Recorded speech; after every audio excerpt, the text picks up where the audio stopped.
Our mistake is not to use markets to organize economic activities. Our mistake is not to hope that technological innovations will deliver real improvements to the way we live our lives. Our mistake is the tendency to think that markets and technology by themselves can define human purposes and ends. They can't. Mm-hmm.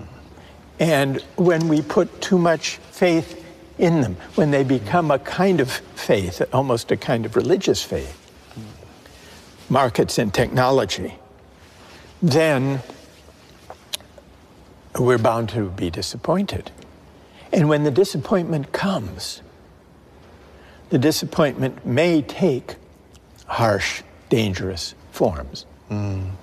So the situation is so complicated. What kind of solution we can provide? We try to build dialogue, but very difficult.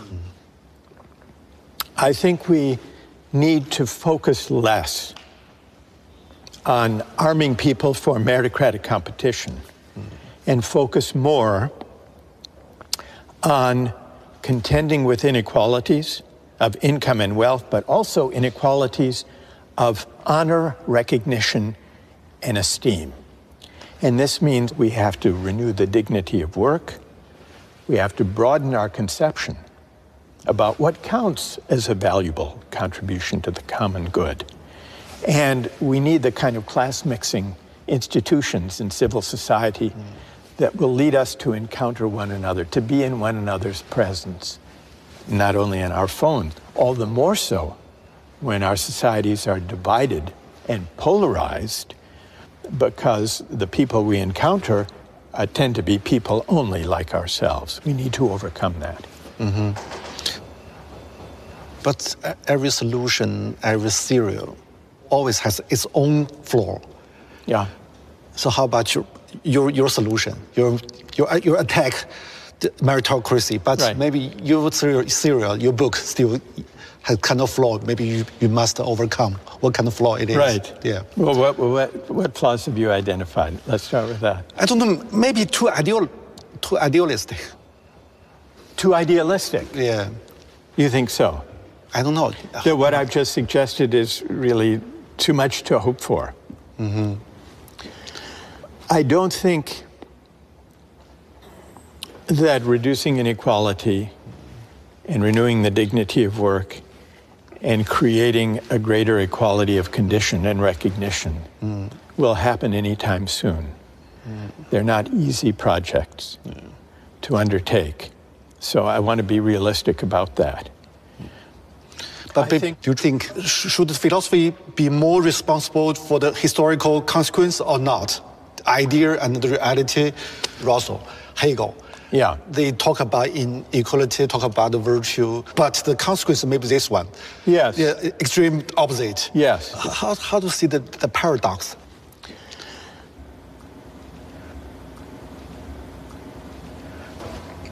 If one thinks, and I, as I do, that philosophy is always situated in the world, that philosophy should attend to the world, then philosophy cannot be indifferent, and the philosopher cannot be indifferent to the way in which various people or parties or movements implement philosophical ideas. So there's always an interplay between political practice and the philosophical ideas that inform it. And often they can go off the rails. They can go in very dark directions that the philosopher may never have wanted or anticipated. That's always a danger. That's one of the persisting dangers of philosophy. The part of Hegel that has led political practice astray in wrong direction, that teaches that history has a single ultimate destination. And that it takes a certain shape that has contributed to some of the dangerous movements in history who may have been inspired by the idea that history points in a certain direction and that it's our responsibility either to let history unfold or to help history unfold to reach that final destination once and for all. I think the phrase or the idea, once and for all, is a deeply dangerous idea. And I think it's at odds with the philosophical spirit of questioning, contesting, offering competing interpretations. In your mind, in our time, which idea is the most dangerous idea in today's world?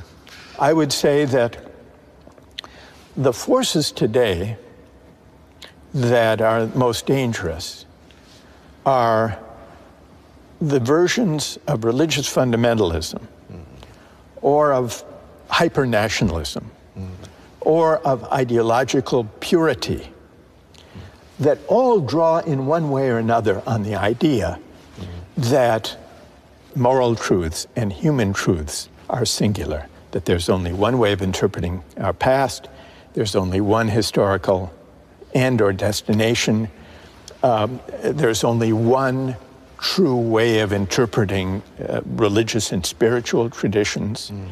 Because what this misses, well, it leads to dangerous politics, but it also misses the deep pluralism of the human experience. So how about the Silicon Valley philosophy? It's techno-driven ideology. I would say it's a version of this. Because the most extreme versions of Silicon Valley techno-utopianism, some have a more specific term of transhumanism or singularity, because they too think that history is on their side. They too think that as technology develops and as generative AI develops, we will be transcending the messy, contentious, pluralist human projects and arriving at a kind of singularity where perhaps our minds will meld with machines. And the very idea that going to the moon or to Mars is kind of a natural outgrowth of this way of thinking, where they can start anew. It's the ambition really to start from scratch with a clean slate, to begin anew, unfettered, uncomplicated by disagreement, contestation, challenge, dialogue, controversy, where they can start anew and build a society from scratch that is not, as they might see it, weighted down by the controversies that arise whenever human beings gather in society. So there is something, it's fantastical, but it's also dangerous and hubristic, because it implies that they are the avatars, they are the pioneers, the initiators of this new frontier that breaks free from the messy need to negotiate, to discuss, to disagree, which is essential to the human experience. And the questions, like your questions from Q&A, whether the 我啊，8月来的，都快结束了是吧？对，6月结束1年。我们进来吧。而且你是哪天到的？前天我刚到。哦，所以还有时差吧？有用户现在。如果从他第一本书一直到现在，这40多年过去了嘛，你觉得他身上一以贯之的这个逻辑，或者他的一个对世界理解的方式、视角是什么呢？他有一些东西是没有变，他认为，公共精神，对于个人和对于一个国家或者民族或者世界的政治都是特别重要的。所以公共性就是大家要商量，不能有些事情那么独断的来做，就是通情达理，就 reasonable。你不能有一个说我们发现了一个法则，这个法则无论是你是用政治上的那种规约教条也好，或者市场上教条也好，你都要得想想在各种不同的情景下它会怎么样它是不是在有些地方可以转变，可以变通，它是应该不断的被检讨的。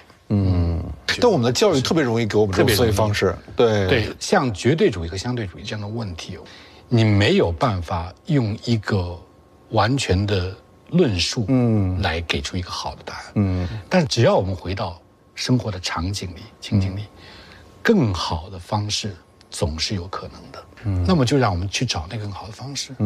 我们不要总体性的解决问题，对，要回到非常具体的这种状态里。当然，这个具体的问题，我们会有一些哲学的想法，一直能够启示我们去探索。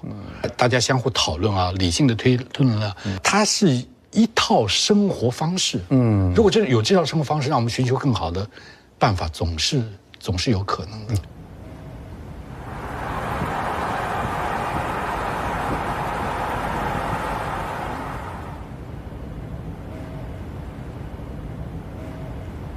So could you imagine maybe in the coming years, everyone has said here to emigrate into the metaverse. Yeah. What should philosophy do, thinker do in that new era? Take the goggles off. Yeah. That's what philosophy should do, take the goggles off. Yes, so it would be the mission of philosophy in a metaverse, if it ever came to be, would be to try to take or persuade people to take those goggles off, to imagine a world in which the line between what's virtual and what's real blurred, blurs to the point of vanishing. And here's the question. Would such a world be recognizable as a human world? A world in which we had lost even, where we no longer cared even to ask the question, how to locate the line between the virtual and the real. And I think the deepest threat in human terms posed by the age of AI is that we will confuse virtual community and connection with the real thing. And that would represent a great loss. How to fight with the trend or deal with the trend? It seems unstoppable. You think it seems unstoppable? It seems, I'm and not why? sure. Well, it's worth asking, in figuring out how to stop it, it's worth asking why it seems unstoppable. Why do you think? Because too less true debate and, discussion about it. Most people just follow the trend. Right. Yeah. But if I could feel and believe the connection I have through my phone, scrolling and swiping and texting and posting, that connection to people half a world away is the same as valuable as my personal connections to family, friends, neighbors, classmates. Yeah. What would you say to them? I don't know. Why would that represent a loss, I guess is what I'm asking. Why would that represent a loss? I'm curious about too, because, my phone. Yeah. It's the most intimate things we have. We touch intimate. Very intimate. Right. You spend more time with it. Yeah. Yeah. And even through the social media, you talk with so many people. I think sometimes, even most time, because friends live different places, we through it, but still feel kind of very intimate. Yeah. The similar with me. Intimate. Face to face. Right. So it's a new community. But I'm not so sure about it's less important than the more concrete communities before or the similar. I'm so confused about it. So how to understand it, the change? Yeah. Yeah. Yeah. Well, and let me ask you this question. Since we're talking about intimacy. Intimacy is an important aspect of this. There are now AI-equipped devices, little robots, that you can buy. Let's say you have an aged parent or grandparent who's living alone, maybe in a nursing home, and who's lonely. And you visit them from time to time, but you can't be there every day. You can buy one of these robotic companions, and the robotic companion will carry on a conversation with your loved one, your grandmother, let's say. And let's suppose that your grandmother comes to regard that robotic AI-driven companion as a friend, as an actual friend, sharing intimacies, asking advice. And suppose that this relieves the loneliness of your grandmother and makes her happier. She considers this her friend. Would that bother you, or would you welcome that? Welcome. You would welcome it? It doesn't bother me. It doesn't bother you at all? Maybe not at all, maybe a little, but I accept it. You would accept it, but what's the little that bothers?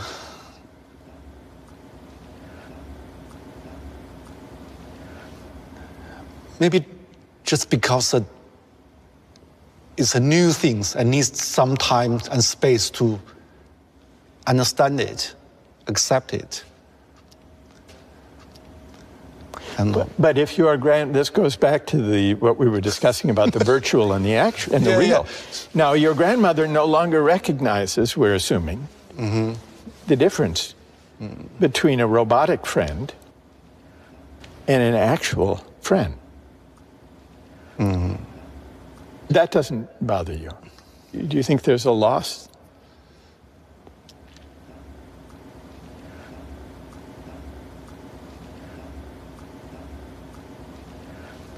I think the new friend, the toy, is friend of her. Because some books are for friends, even it's just papers. Books. Yeah. So if the grandmother or if you or I were absorbed in a book. Yeah, even we see some old books, it's like friends, It's spent many, maybe childhood years with you. And, well, I agree that a book can be a friend and a source of, I would say, genuine companionship. But does it matter that when I'm reading a book and absorbed in a book, I'm engaged in a kind of exchange with, a kind of dialogue with the human author of that book? Whereas when your grandmother is spending her day conversing with the robot, she isn't. We talk about Socrates, Plato, even it's 2,000 years ago. Still can be your friend. Yes. So why not the toy? Why not the toy? Yeah, why not?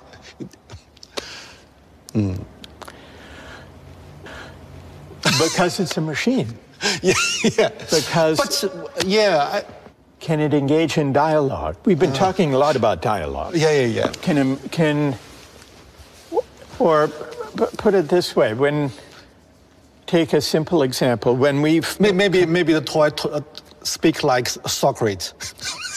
So many information about Socrates. Thoughts. In the toy. Like a chatbot. A Socratic chatbot. Yeah. We can imagine Socrates from the books, from his dialogue. Yeah. From the books. Yes. Maybe she can imagine something similar from the toy. Yes. The toy is like different books. Because the books is much more sophisticated than we think. Even a book is more different layers. Maybe we just can touch it, maybe several layers, but more layers we still can't touch. Maybe. If the toy becomes a sophisticated chatbot that is programmed on Socrates or Dostoevsky. Yeah. Well, let me ask you this. Suppose your grandmother passes away, but she has left all of her digital data, all of her emails, all her social media, recording of her experiences, and created a digital avatar using machine learning, so that you're mourning the loss of your loved one, but you can still carry on conversations with her, and so can your children, and so can their children, with their great-great-grandmother, and ask her advice, can introduce her to a new boyfriend or girlfriend, ask her opinion. Now, in principle, machine learning, AI-generated chatbots, as they become perfected, could provide a kind of virtual immortality, in which case the line that's being blurred is not only between the virtual and the actual, but between living and not living. What about that? Would you want to speak to the virtual digital avatar of your great-grandmother? Maybe I will, I guess. I would. Because because in those days we see picture of them. Yeah. Their letters. Photo. Read their letters and remember them. Yeah, it's still kind of dialogue with the photo, with the letters. Yes. It is a kind of dialogue. Yeah, it's become a new, complicated and a more rich photo and letters. Yeah. So so virtual immortality, you would welcome virtual immortality? I don't know. Actually, I don't know. I think I will. It's like maybe about books, the bookshelf. Yeah. Around your room, you can see different names. Yeah. Maybe the AI, the robot, the virtual reality. Maybe it's kind of new thing of like books. It's grandma, grandparents, friends. But in that case, would we no longer grieve or feel sad when someone dies, a loved one dies? Sure, we have. But why? If we can continue to know them and speak to them and be with them, then why should we even grieve their passing? But I think we still can see the very thin line of the different part. That's still a line. The thin line. Yeah, I think. I don't know. I think. And if we no longer could even find the line, would that be better?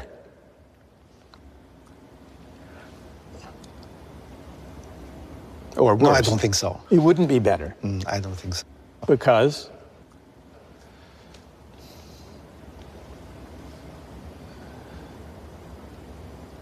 If we human being can't feel loss, maybe part of us will disappear. Yeah. But some new part will emerge. Maybe. Yeah. But loss is an interesting aspect of humanity. Your intuition that loss is somehow essential to being human. You're defined by loss, yes, By loss, which is connected to memory. Maybe this is another way of describing what would be lost if the line between the virtual and the real were altogether blurred. Well,